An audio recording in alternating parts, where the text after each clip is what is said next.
নমস্কার বন্ধুরা, ডোনার রান্নাঘরে আপনাদের সকলকে স্বাগত জানাই। একদম দোকানের মতো নরম তুলতুলে ছানার জিলিপি বাড়িতেই বানিয়ে ফেলুন। জামাই ষষ্ঠী সিরিজে এটি আমার পঞ্চম রেসিপি।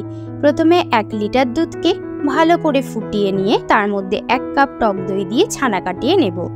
টক দই দিয়ে ছানা কাটালে কি হয়, অনেকটা বেশি ছানাও পাওয়া যায় আর জল দিয়ে ধুতেও হয় না।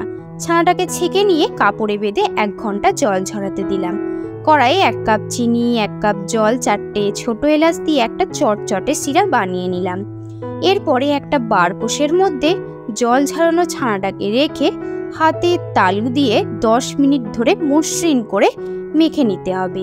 এই সময় এর মধ্যে 2 চামচ ময়দা, 1 চামচ কর্নফ্লাওয়ার, হাফ চামচ বেকিং সোডা, 1 চামচ চিনি, এইগুলোকে খুব ভালো করে মিশিয়ে নিতে হবে। মেশানো হয়ে গেলে এর মধ্যে 1 চামচ ঘি দিয়ে আবার ভালো করে মিশিয়ে নিতে হবে।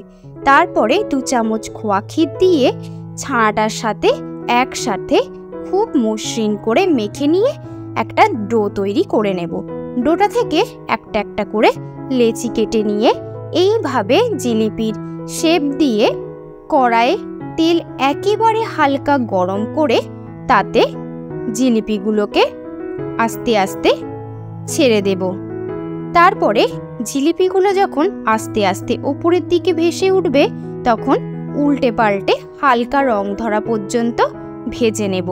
জিলিপিগুলোকে তেল ঝরিয়ে গরম শিরার মধ্যে দিয়ে 2 থেকে 3 মিনিট ফুটিয়ে নিয়ে গ্যাস বন্ধ করে আরও 1 ঘন্টা রেখে দিলাম। তৈরি হয়ে গেল নরম তুলতুলে রসে ভরা ছানার জিলিপি।